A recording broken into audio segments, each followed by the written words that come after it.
রাসূলুল্লাহ সাল্লাল্লাহু আলাইহি ওয়াসাল্লাম এবার বলছেন, শুনুন, আদনা আহলিল জান্নাতি মানজিলাতান লাহু সামানুন আলফা খাদেম। জান্নাতীদের মাঝে সবচেয়ে ছোট জান্নাতি যে হবে, তাকে 10 দুনিয়ার মতো শুধু জায়গায় দেয়া হবে না, তার খেদমতের জন্য জান্নাতে খাদেম দেয়া হবে 80,000। কত হাজার? আচ্ছা, 80,000 খাদেম দুনিয়া কোন মানুষের আছে? আপনাদের এলাকার চেয়ারম্যান সাহেব, মেম্বার সাহেব, এমপি সাহেব, মন্ত্রী সাহেব, তার খেদমতের জন্য লোক আছে কয়জন? 2 জন, 4 জন, 10 জন, 20 জন। বাংলাদেশের প্রধানমন্ত্রী শেখ হাসিনা, উনার খেদমতের জন্য উনার বাড়িতে মানুষ কয়জন? 100 জন, 200 জন, 300 জন, 500 জন। আমেরিকার প্রেসিডেন্টের চেয়ে বেশি নাই। কিন্তু যদি তারাশের কোনো রিক্সাওয়ালাও জান্নাত পায়, তার খেদমতের জন্য আল্লাহ জান্নাতে খাদেম দেবেন 80,000। ওই খাদেম গুলাকে বলা হয় বিলদান গিলমান। কোরআনে আল্লাহ বলছেন, ইয়াতুফু আলাইহিম বিলদানুম মুখাল্লাদুন। খেদমতের জন্য এমন কতিপয় গুলমান দেয়া হবে, বিলদান দেয়া হবে, যেগুলো সব ছোট ছোট বাচ্চা, মোষ ওঠে নাই, দাড়ি ওঠে নাই, সবগুলো ছোট বয়সী হবে। ওয়ালাদুন শব্দের বহু বচন, বিলদানুন গোলামের বহু বচন, গিলমানুন কম বয়সী পোলাপানকে গোলাম বলে, ওয়ালাদ বলে। আল্লাহ অন্য আয়াতে বলেন, ইযা রাআইতাহুম হাসিবতাহুম লুলুআম মানসুরা। ও আমার রাসূল, জান্নাতের মাটিতে আপনার খেদমতের জন্য এই বাচ্চাগুলো যখন দৌড়াদৌড়ি করবে, এত সুন্দর হবে, দেখে মনে হবে জান্নাতের জমিনে মণিমুক্তা দৌড়াচ্ছে। وقال النبي صلى الله عليه وسلم إن في الجنة 100 درجة ما بين كل درجتين كما بين السماء والأرض। এবং আপনার বসবাসের জন্য আল্লাহ বলেন, আল্লাহ রাসূল বলছেন, জান্নাতে আল্লাহ এমন বিল্ডিং বানাবে, জান্নাতীদের সবচেয়ে ছোট বিল্ডিংটার উচ্চতা হবে 100 তলা। 100 তলা উঁচু। পৃথিবীতে বিল্ডিং আছে 100 তলা উঁচু আছে, কিন্তু ব্যক্তি মালিকানা 100 তলা পৃথিবীতে কারো বিল্ডিং এ নাই। ও রিক্সাওয়ালা, ঠেলাওয়ালা, দিন মজুর কলি, ও কৃষক ভাই, ও গরিব দিনদার, দুনিয়ায় কিছু নাই, মন খারাপ করো না, চুরি করো না, ডাকাতি করো না, সুদ খেও না, ঘুষ খেও না, হারাম খেও না, নামাজ কালাম পড়ে ইমানের সাথে বেঁচে থাকো। হায়াত শেষ হবে, আল্লাহর জান্নাতের নেয়ামত শুরু হবে। আল্লাহ তোমার জন্য 100 তলা উঁচু জান্নাতে ঘর বানাইয়া রাইখা দিছে। জান্নাতে 100 তলার নিচু কোন জান্নাতে ভবনই নাই। আর যারা কোরআনের বড় বড় আলেম, তাদের জান্নাতের উচ্চতা আরো বৃদ্ধি পাবে। 100 তলাটা হলো সবচেয়ে নিচের জান্নাত। ইন্না ফিল জান্নাতি 100 দারাজা। আর প্রিয় নবী বলছেন, ইউকালু লিসাহিবিল কোরআন ইকরা ওয়ারতাকি ওয়ারাত্তিল কামা কুনতা তুরাত্তিলু ফিদ দুনিয়া ফাইন্না মানজিলাতাকা ইনদা আখিরি আয়াতিন তাকরাউহা। জান্নাতে নেয়ার পরে আল্লাহ ফেরেশতাদেরকে বলবেন, ব্যক্তিকে জানাও, দুনিয়া যেভাবে কোরআন তেলাওয়াত করত তার তিলের সাথে, সে যেন জান্নাতের পাশে দাঁড়ায় কোরআন পড়তে শুরু করে। এক আয়াত পড়বে, জান্নাতের 1 মর্তবা বেড়ে যাবে, 1 তলা উঁচু হয়ে যাবে। ফেরেশতা বলবে, পড়তে থাকো, তোমার পড়া যেখানে শেষ, তোমার মানজিল সেখানে গিয়ে পৌঁছবে।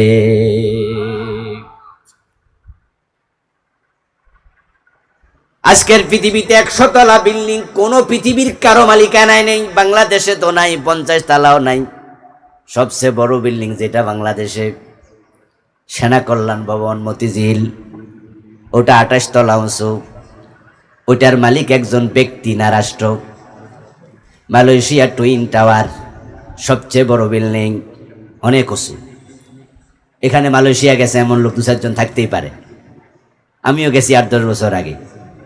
এর নিচে দাঁড়াইয়া বিল্ডিং এর উপরের দিকে তাকাইছি, আমার পাশে এক বাংলাদেশি কয়, হুজুর টুপিটা খুললে হাতে লন নয় ঘুরে যাবে।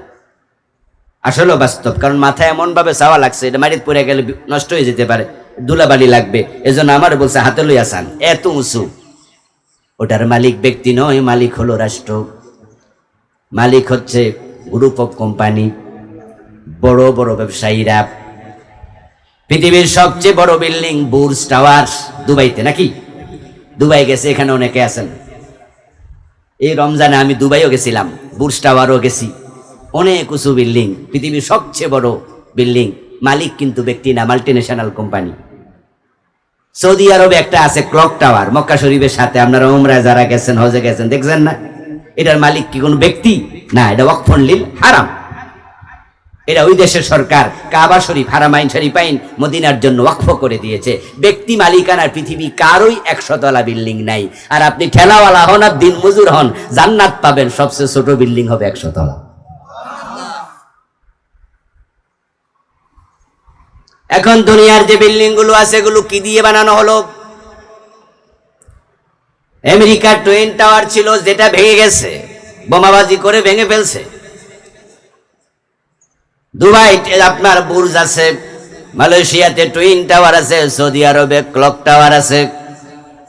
প্রশ্ন করুন কি দিয়া বানাইছে?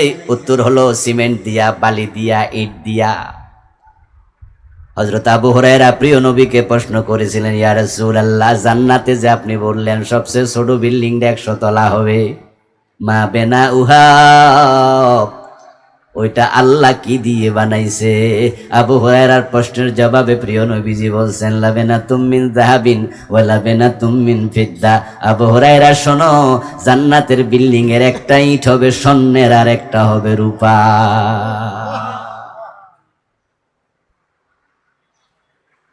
এবং জান্নাতের মাঝে আল্লাহ তাআলা আপনার মনটাকে পরিতৃপ্ত করার জন্য, সঙ্গটাকে ধন্য করার জন্য আল্লাহ তাআলা হুর দেবেন প্রতি জান্নাতীকে কমপক্ষে 72 জন। ওয়াজাওয়াজনাহুম বিহুরিন ঈন। কোরআনে আল্লাহ তাআলা বলছেন, আনত নয়ন হুরদের সাথে আমি জান্নাতি পুরুষকে বিয়ে দিয়ে দেব। ওয়ালাহুম ফিহা আজওয়াজুম মুতাহহারা ওয়া হুম ফিহা খালিদুন। তারা সেখানে পুত পবিত্র স্ত্রী পাবে, চিরকাল জান্নাতের মাঝে থাকবে। আমার বন্ধু, আমার আজকের আলোচ্য বিষয় জান্নাত নয়, জান্নাতের নিয়ামত কেমন তাও আলোচ্য বিষয় নয়। আলোচ্য বিষয় হলো যারা ঈমান আনবে, যারা নেকামল করবে, আল্লাহ তাদের জন্য জান্নাত বানাইছে। প্রসঙ্গক্রমে জান্নাত নিয়ে সামান্য কয়েক মিনিট কথা বললাম। যে জান্নাত হচ্ছে আমাদের জন্য একমাত্র প্রার্থিত বস্তু, চাওয়া পাওয়া। যে জান্নাতের জন্য আমরা শীতের সকালে ফজরের নামাজ কাজা করি না, যতই পানি ঠান্ডা হোক তারপরে ওযু করে নামাজ পড়ি, আমরা ওযু ছাড়া পড়ি না। যদি শীতের সকালে গোসল ফরজ, আমরা ঠান্ডা পানিতে গোসল করে ফজরের নামাজ পড়ি, তারপরও কাজা করি না, কারণ আমরা জান্নাত চাই। জান্নাত পেতে হলে নামাজ কাজা করার কোনো সুযোগ নাই। চৈত্র মাসে রিক্সা চালায় রোজা রাখে। এই যে কয়দিন আগে রোজা গেল, ধান কাটছে, ধান লাগাইছে, পাট কাটছে, পাট লাগাইছে, ধান চাষ করছে, নাঙ্গল ঠেলছে, কৃষি কাজ করেছে, ঘেমে গেছে, তারপর রোজা ভাঙে নাই, এমন 2-4 জন কৃষক আছে না নাই? এই যে আপনাদের ধান চালগুলো গ্রাম থেকে ঢাকা পাঠান, সেখানে ট্রাকে তুলতে হয়, ট্রাক থেকে নামাইতে হয়।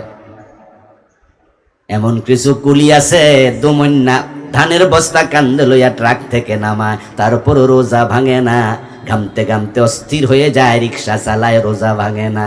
কেন? উত্তর তো একটাই, তারাও আল্লাহর জান্নাত পেতে চায়। তারা জানে রোজা না রাখলে জান্নাত পাওয়া যায় না।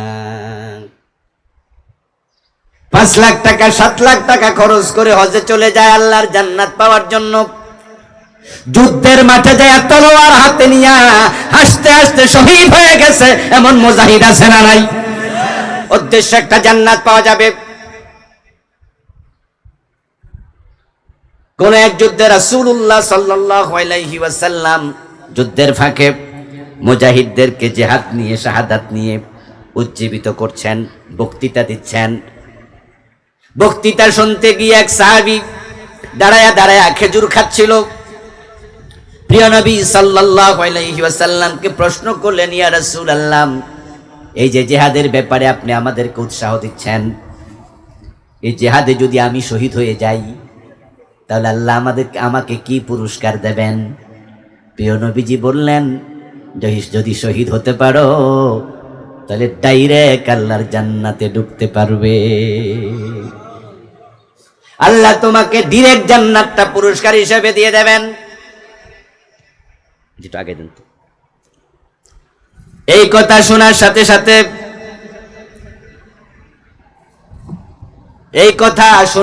সাথে ওই ব্যক্তি হাতে যে খেজুর ছিল ওই খেজুরগুলো আর খায় নাই।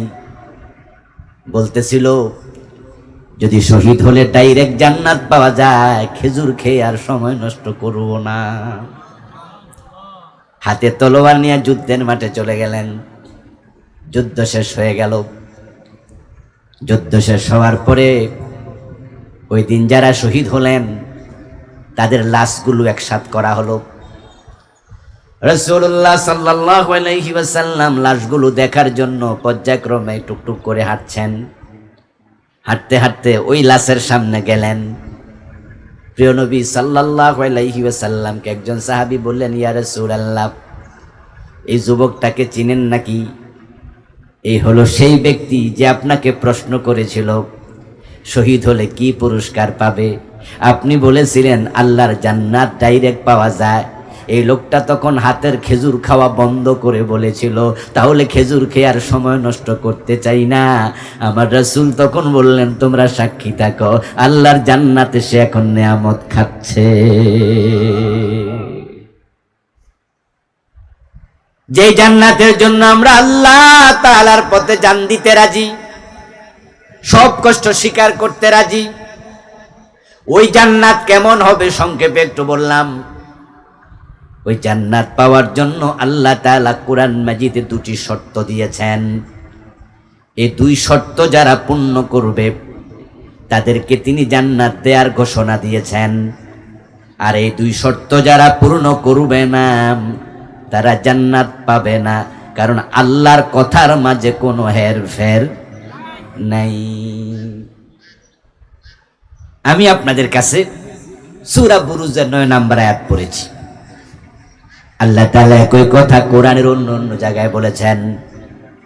যেমন সূরা কাহফের মাঝে তিনি বলেছেন 107 নম্বর আয়াত, ইন্নাল্লাযীনা আমানু ওয়া আমিলুস সালিহাতি কানাত লাহুম জান্নাতুল ফিরদাউসি নুজুলা। নিশ্চয় যারা ঈমান আনবে এবং নেক আমল করবে তাদের অভ্যর্থনার জন্য, মেহমানদারির জন্য জান্নাতুল ফিরদাউস প্রস্তুত রাখা আছে। যারা ঈমান আনবে, নেক আমল করবে, আল্লাহ তাদেরকে জান্নাত দেবেন। আল্লাহ যা বলেন সেটার মাঝে কোনো ডিসকাউন্ট নাই। আল্লাহ যা বলেন সেটা চূড়ান্ত, হেরফের হয় না। আল্লাহর জান্নাত আপনারা যারা পেতে চান তাদেরকে দুটি শর্ত পূর্ণ করতেই হবে। দুই শর্ত মানলে জান্নাত। ঘোষণাটা আমার না আল্লাহর। জান্নাতের মালিক কে? আওয়াজ দিয়ে বলুন, জান্নাত বানাইছে কে? কিয়ামতের দিন জান্নাত কে দেবেন? কে দেবেন? কোন ফির সাহেব, কোন হুজুর? যে আল্লাহ জান্নাত বানালেন, যিনি জান্নাতের মালিক, যিনি জান্নাতের দাতা, তিনি বললেন জান্নাত পাওয়ার জন্য দুটি শর্ত। কয়টা শর্ত? শর্ত কি সংখ্যায় খুব বেশি হলো মনে হয় আপনাদের কাছে? না, আসলে বেশি না, মাত্র দুটি। কিন্তু এখন তো এই দুই শর্ত পূর্ণ করার লোকও পাওয়া যায় না। এমনি জান্নাতে যাওয়ার সবাই আগ্রহ আছে, শখ আছে। জান্নাতে কে কে যেতে চান এই কথা বললে সবাই দুই হাত তোলা দিয়ে খাড়ায় থাকবে। আজকে 5 ওয়াক্ত নামাজ 1 ওয়াক্ত পড়ে নাই এমন লোক কি আপনাদের তারাস থানায় আছে? এ গ্রামে আছে? কারো কারো বাড়িতে আছে? আপনাদের কারো কারো ঘরেই তো আছে। এই রমজানে 30টা রোজার মাঝে 15টা রাখে নাই, 15টা রাখছে, 20টা রাখছে, 10টা রাখে নাই, একটা রাখছে, 2টা রাখে নাই, কিছু রাখছে, কিছু ছাড়ছে। এমন মুসলমান এই দেশে আছে না নাই? অথচ ওদেরকে প্রশ্ন করুন জান্নাতে যাবে নাকি, তারাও বলবে হ্যাঁ। একবারে কট্টর বেনামাজি, জুমার নামাজটাও পড়ে না, এমন কিছু জালেম এই সমাজে আছে না নাই? ওরে জিজ্ঞাসা করবেন জান্নাতে যাবে, সেও বলবে জি। যাইতে সবাই চায়, কিন্তু শর্ত মানতে সবাই চায় না। অথচ ভালো করে শুনুন মুসলমান, আল্লাহ যা বলেন সেখানে আল্লাহ তাআলা কোনো ডিসকাউন্ট দেন না। তিনি যা বলেন সেটা চূড়ান্ত। ভালো করে শুনবেন, তিনি যা বলেন সেটা ফাইনাল। অজুর ফরজ কয়টা? কথা বলুন, সবাই বলেন। 4টা। প্রচন্ড শীতের কারণে মুখ ধুইলেন, পা ধুইলেন, হাত ধুইলেন, মাথা মাসে করলেন, শীত বেশি তাই পা ধন নাই, 3টা মেনে নামাজ পড়ে ফেললেন, একটা ফরজ বাদ দিলেন, পা ধন নাই। ওই 3 ফরজের মূল্য কত? নামাজের সওয়াব হবে কিছু, অর্ধেক। আল্লাহ বলেছেন 4 ফরজ, 3 ফরজ মানবা, 1 ফরজ মানবা না। 3 ফরজ মানার কোনো দাম নাই। আল্লাহর কথা যে কতটা চূড়ান্ত হয় দেখেন। তিনি বললেন ইদা কুমতুম ইলাস সালাতি ফাগসিলু উজুহাকুম ওয়া আইদিয়াকুম ইলাল মারাফিক। যখন নামাজে দাঁড়ানোর সংকল্প করবা, অজু করো, মুখ ধোও, হাত ধুইবা তোমার কনুই পর্যন্ত। সীমানা আল্লাহ দিলেন আঙ্গুলের মাথা থেকে কনুই পর্যন্ত। আপনি হাত ধুইতে যাইয়া যদি আপনার এখানে 1-2টা পশমের জায়গায় পানি না পৌঁছে, অজুটা আছে না গেছে? আল্লাহর কথা এতটাই চূড়ান্ত, তিনি যে সীমা দিছেন এর ভিতরে একটা পশমের জায়গাও পানি পৌঁছা থেকে বাদ থাকতে পারবে না। যদি থাকে বাকিটা পানি পৌঁছাইয়া কোনো লাভ নাই। আমরা যে নামাজ পড়ি, নামাজের মাঝে আরকান আহকাম 13টা ফরজ আছে, আসেনি?